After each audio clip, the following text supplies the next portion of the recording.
அனைவருக்கும் வணக்கம். 2026க்கான சட்டமன்ற தேர்தல் இன்னும் ஒரு 8 மாசத்துல நடக்கிறதுக்கான வாய்ப்புகள் இருக்கு. 8 மாசம் நடந்துரும். அப்படி இருக்கும்போது எதிர்கட்சி தலைவர் சூறாவளி பிரச்சாரம் பண்ணிக்கிட்டு இருக்காரு. இன்னொரு பக்கத்துல முதலமைச்சர் மு.க.ஸ்டாலினுடைய தலைமையில ஓரணியில் தமிழ்நாடுன்னு சொல்லி பிரச்சாரம் பெய்கிட்டு இருக்கு.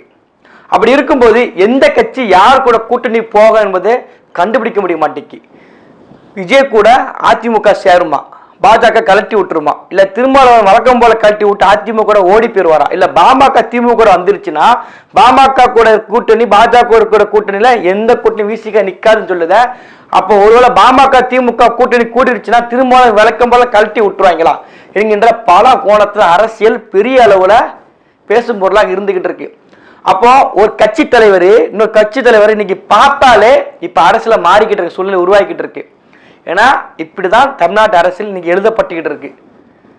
அதிமுகவும் விஜய் சேருவாங்களா அது அப்புறம் பார்த்துக்கலாங்க சொல்லிட்டாலே இன்னைக்கு நியூஸ் கார்டில் வந்துடும். அதிமுகவுடன் விஜய் கூட்டணி, பாஜக கழட்டி விடுறதுக்கு எடப்பாடி ஆலோசனை, அப்படிதான் அரசியல் போய்கிட்டு இருக்கு. அப்படி இருக்க நேரத்தில் தமிழ்நாட்டுடைய முதலமைச்சர் மு.க.ஸ்டாலின் அவர்களை நாம் தமிழர் கட்சியோட தலைமை சீமானவர்கள் சந்தித்து விட்டார்.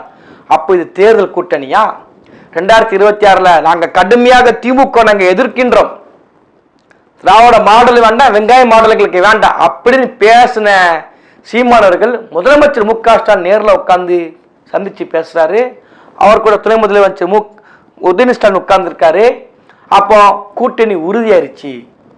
கடைசி பாருங்க, சீமான் நம்மளை ஏமாத்திட்டாருங்க, சீமானும் தமிழர்களை ஏமாத்திட்டாருங்க, தம்பிகளை ஏமாத்திட்டாருங்க, தம்பிகளை அடுத்தடி விட்டுட்டு போயிட்டாருங்க. நேரம் அவர் மட்டும் முதலமைச்சர் பார்த்துட்டு வந்துட்டாருங்க. அவ்வளோதாங்க, கூட்டணி உறுதியாச்சுங்க. எனக்குலாம் நாங்களாம் தமிழ் தேசியமாக பேசக்கூடிய எங்களுக்குலாம் பெரிய வருத்தங்க அப்படின்னு சொல்லி இணையதளத்தில் நிறைய பேர் இப்போ சீமானவருக்கு என்ன சொல்கிறாங்க, சீமான் அப்படி இன்னைக்கு பண்ணியிருக்க கூடாதுங்க, முதலமைச்சர் நேரில் போய் பார்த்துருக்க கூடாதுங்க. இது அரசியலில் இந்த நேரத்தில் போயிருக்க ரொம்ப பெரிய தப்புங்க. அவங்களுக்கு ஒரு பெரிய ஒரு வீக் பாயிண்ட் அமைஞ்சிருச்சுன்னு சொல்லி ஞான உத்திகள் இன்னைக்கு வந்து வழக்கம் போல் கருத்து சொல்ல வந்துட்டாங்க. நிறைய பால்டாயில் வந்து உட்கார்ந்துட்டாங்க. இப்போ சீமான் இதற்காக முதலமைச்சர் சந்திக்கார். தேர்தல் வரக்கூடிய சூழ்நிலை இருக்கு. கூட்டணியை பற்றி பல பேர் பலவாறு பேசிக்கிட்டு இருக்காங்க, எழுதிக்கிட்டு இருக்காங்க. அந்த சமயத்தில் திமுக தலைவர் எதிர்க்கக்கூடிய சீமானவர்கள் ஏன் சந்திச்சார், இப்படி போய் பார்க்கலாமா, பெரிய வருத்தமான விஷயத்தை பண்ணிட்டாரு, வரலாற்று பிளே பண்ணிட்டாருங்க அப்படின்னு நிறைய பேர் கொதிச்சு எழுறாங்க. அப்படி நரம்பெல்லாம் புடச்சிக்கிட்டு வந்து நிக்கி சீமான் தம்பிகளை வந்து துரோகம் பண்ணிட்டாங்க அவருன்னு சொல்லி அந்த அளவுக்கு ரொம்ப பேச ஆரம்பிச்சிட்டாங்க. உண்மையிலே வருத்தப்படக்கூடியது நம்ம தான். ஏன் அண்ணன் போனாரு, இப்படி பேர்க்க கூடாத, சரி எனக்கும் வருத்தம் தான்ப்பா அப்படின்னு நம்ம தான் சொல்லணும். நமக்கு வருத்தமே இல்லை. ஏன் நமக்கு வருத்தம் இல்லைன்னு பார்த்துக்கிட்டிங்கன்னா, முதல்ல ஏன் சீமானவர்கள் முதலமைச்சர் சந்திச்சார் பார்த்தீங்கன்னா, முதலமைச்சருடைய அண்ணன் முன்னாள் முதல்வர் கலைஞர் கருணாநிதியுடைய மூத்த மகன் மு.க. முத்து என்பவர் இறந்து விட்டார் நேற்றைய தினத்தில். அவருக்கு நாம் தமிழர் கட்சியோட தலைமை வருகிறப்ப சீமானவர்கள் அந்த வருத்தத்தை தெரிவிக்கிறாங்க, இணையதளத்தை எக்ஸ்ட்ரா பதிவிடுறாங்க. அதோடு நிப்பாட்டாம நேற்று தினத்தில் போக வேண்டிய சூழ்நிலை போக முடியல. என்ன காரணம்னா போதுக்குள்ள உடனடக்கம் பண்ணிட்டாங்க. அப்போ மறுநாள் இன்னைய தினத்துல தேதி கேட்டு நிகழ்வுக்கு அந்த துக்க நிகழ்வுக்கு போறாங்க. அந்த வருத்தத்தை நானும் பங்கெடுக்கிறேன். இது வந்து பண்ணிருக்க கூடாதுங்க. அப்படி எப்படிங்க நேரில் போய் போகலாம்? ஒரு தமிழர் மாண்பாங்க, இது நான் தமிழர் மாண்பு. ஒரு துக்க நடந்த நிகழ்வு உள்ள ஒரு சந்தோஷமா இருக்கக்கூடிய நிகழ்வு, அங்க போறதை தாண்டி துக்க நிகழ்வுல ஒருத்தர் பங்கெடுக்கணும். அது தமிழங்கிற தாண்டி அது மனித மாண்பு. அந்த இடத்துல கூட ஒருத்தன் கடைசி போகணும்னா நம்ம சொல்ல முடியல, மனுஷன் மூலம் கேட்போம் தெரியுமா, இதுல என்ன சந்தோஷம் நமக்கு வந்துட போகுது? இதை பார்த்ததால நம்ம என்ன குறைஞ்சி போயிட போறோம்? இது வந்து அரசியல் தாண்டிய ஒரு மாண்பு. சீமானவர்கள் பேசும்போதே தெளிவாக ஒரு பதிவு பண்ணாங்க. தமிழ்நாட்டில் சாதி விட்டு சாதி கூட திருமணம் பண்ணிடலாம், மதம் விட்டு மதம் கூட திருமணம் பண்ணிடலாம். ஆனால் அதிமுக மாவட்ட செயலர் பொண்ணை திமுக மாவட்ட செயலர் பையன் எடுக்க முடியாது. இங்க இது எழுதப்படாத நீதியாக இருந்துகிட்டு இருக்கு தமிழ்நாட்டில். அவ்வளவு கேவலமான அரசியல் தமிழ்நாட்டில் இருந்துகிட்டு இருக்கு. அப்போ இந்த கட்சி எனக்கு பிடிக்காது, அந்த கட்சி தலைவருடைய கொள்கை பிடிக்காது வர அந்த கட்சி தலைவர் நமக்கு எந்த விதமான தனிப்பட்ட பிரச்சனை நமக்கு கிடையாது. நமக்கும் ஸ்டாண்டவருக்கு வாய்க்க வரப்பு பிரச்சனை இருக்கா, ஏன் சொத்தை பிடிக்கிட்டு போயிட்டாரா, என்னுடைய அரசியலாக நம்ம எதிர்க்கிறோம். தனிப்பட்ட முதலமைச்சர் மு க ஸ்டாலின், முத்துவேல் கரசம் எதிர்க்கலை, ஒதுங்க தலைமை எதிர்க்கலை, இன்பநிதியம் எதிர்க்கலை. தனிப்பட்ட முறையில் அவர்களுக்கு நடக்கக்கூடிய துக்க நிகழ்வுலாம் சரி தான், அவர் வீட்டில் இருக்கக்கூடிய ஒரு இறப்பாக சரி தான், அதில் பங்கெடுப்பது வந்து நம்ம எல்லாருடைய மாண்புங்க. இது வந்து இந்த இடத்துல எப்படிங்க சீமான் போகலாம்? பொங்கி எழுந்துட்டாங்க எல்லாருமே. வந்து சீமான் பேருக்கவே கூடாதுங்க, எனக்கு வருத்தங்க அப்படிங்க. இது அவங்க எதாவது தப்பு பண்ணியிருப்பாங்க தெரியுமா? அதெல்லாம் எடுத்து போட்டு பாருங்க. நான் போகும்போது கிண்டல் பண்ணீங்க, நான் போகும்போது நீங்களாம் கேள்வி கேட்டீங்க. இன்னைக்கு சீமானே போயிட்டாருங்க, நீங்க கேள்வி கேளுங்க. ரொம்ப வருத்தமா இருக்குங்க. அது கூட்டணி நேரத்தில், கட்சி போய்கிட்டு இருக்க நேரத்தில், அரசு நேரத்தில், இந்த நேரத்தில் எங்க போவாங்க? அவர் வந்து தப்புல அங்கே இது வந்து இப்படி உட்கார்ந்து பேசிட்டு இருக்காரு பாருங்க. என்ன தப்பு? இறந்த நிகழ்வுல இறந்தவர்களுக்கு ஆறு தெரிவிக்க போயிருக்க உறவினர்களுக்கு இல்லை, இது இது வந்து இதை அரசியல் படுத்துறாங்க பாருங்க. தமிழ்நாட்டில் இவ்வளவு கேவலமான அரசியல் தமிழ்நாட்டில் மட்டும்தான் இருக்கும். அதுவும் குறிப்பாக இவர்கள் சார்ந்த சங்கிகள் இருப்பாங்க தெரியுமா, அவன் தான் இவ்வளவு கேவலமான விஷயம் பரப்புவான். அவன் பரப்புறான்னா அவனுக்கு அரசியல் இருக்கும், மதத்தை உள்ள திணிப்பான், சாதி உள்ள திணிப்பான், அவனுக்கு தேவை இருக்கும். இந்த பக்கம் திமுக அதை தான் பண்ணும். இப்ப இதுல என்ன சிக்கல்னா, நம்ம ஆளுங்களே கேள்வி கேட்கிறாங்க. சீமானவர்கள் அங்கே பேர்க்க கூடாதுங்க. நம்ம உறுதியாக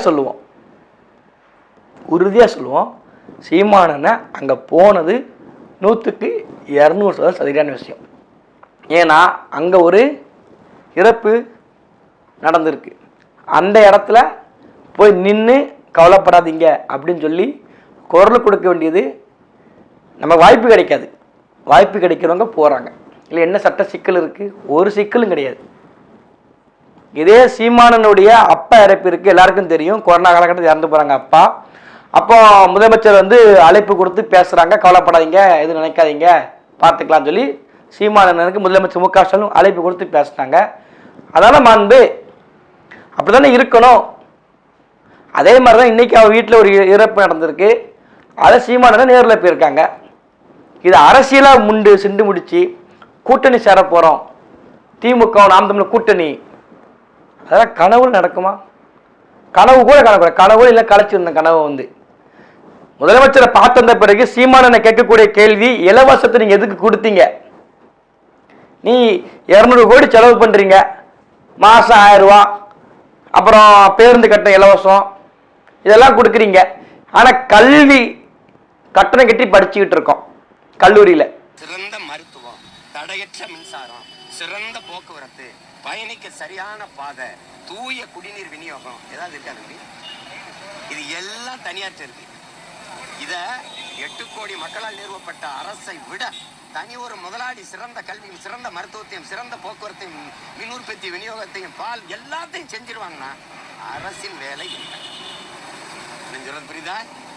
இதையெல்லாம் அரசின் வேலையா மாத்துறதுக்கு தான் என்ன வேலை செய்யறேன். என்னை அனுப்புங்க. அப்ப எனக்கு அதான் நீங்க இலவசமா கொடுக்கணும், அதை சீமானவர்கள் கேட்கிறாங்க. அரசை பத்தி கேள்வி கேட்கிறாங்க. இதை மாத்தணும், நாங்க வந்து நிக்கிறோம் அப்படின்னு சீமான் பேசுறாப்ல. அப்ப இதுதான் உண்மையான அரசியல். இதுல இதுல எங்க கூட்டணி வந்துருச்சு? கூட்டணி வந்துருமா? நாம் தமிழர் கட்சி திமுக கூட்டணி வச்சிருமா? பேசுறதுக்கு கண்டென்ட் கிடையாது. சீமான் மீது ஏதாவது அவதூறு பரப்பணும், சீமான் மீது ஒரு சேத்த வாரி தூக்கி எறியணும், அது எல்லாம் பண்ணுவாங்க. வழக்கமாக சொல்றாங்க, நண்டு கதை தான், நம்மளே மேலே நம்மளே பிடிச்சி கீழே தள்ளுவாங்க. எப்படி பண்ணலாம், அப்படிதான் பண்ணணும். நாளைக்கு எடப்பாடி ஐயா வீட்டில் எது நடந்தாலும் போய் நிற்கணும், அண்ணாமலை வீட்டில் நடந்தாலும் போய் நிற்கணும். அதுதான் மாண்பு, அதை செய்யணும் கண்டிப்பான முறையில். இந்த அரசியலை மாற்றுறதுக்கு தான் நாம் தமிழர் கட்சி வந்திருக்கு. அடிப்படை மாற்று, அமைப்பு மாற்று, என்னது இதுதான் அடிப்படை மாற்று. இதே இடத்துல ஒரு மாவட்ட செயலர், திமுக மாவட்ட செயலருடைய ஏத்த வீடா இருக்கும், திமுக அதிமுக பக்கத்துல இருக்கும். ஒரு சம்பவம் நடந்தா போக கூட மாட்டாங்க, ஜென்ம விரோதியா இருப்பாங்க, சொந்தக்காரங்களா இருப்பாங்க, ஒரு சொக்காரனா இருப்பாங்க, ஆனா கிட்டே போக மாட்டாங்க. என்னமோ அவன் சொத்தை பிடிச்சி இழுத்துட்டு மணிக்கு இருப்பாங்க. அந்த நிலைமை தமிழ்நாட்டு அரசியல்ல இருக்கவே கூடாது. கருத்து முரண்பாடு வேற, தனிப்பட்ட வாழ்க்கை என்பது வேற. அதனால் சீமானவர்கள் செய்தது 100% சரி. சீமானவர்கள் எந்த இடத்துலையுமே நாங்க நம்பிக்கையா நிற்போம். சீமானனை எந்த இடத்துலையுமே எங்களை அடமான வைத்து அரசியல் செய்ய மாட்டார். அதனால அட்வைஸ் சொல்லக்கூடியவங்க, உங்களை அறிவுரை சொல்ல நினைக்கிறீங்க, உங்கள் கண்ணாடியை பார்த்து நீங்களே பேசிக்கோங்க. வழக்கம் போல் யூடியூப்ல உட்காந்து பேசுங்க, யாரும் மீடம் நீங்கள் உட்காந்து பேசுங்க, கண்ணாடியை பார்த்து பேசிக்கோங்க. சீமனை இப்படி பண்ணிட்டு கூட சீமனை இப்படி பண்ணால் நீங்களே பேசிக்கோங்க. அறிவுரை தூக்கிட்டு விளக்குமாறு பக்கம் வராங்க, என்னிடம் வராதீர்கள். எழுத்தாணி விட்டு குத்திவிடுன்னு சொன்ன மாதிரி எங்ககிட்ட வராதிங்க, எங்ககிட்ட அறிவுரை சொல்லாதீங்க. நன்றி.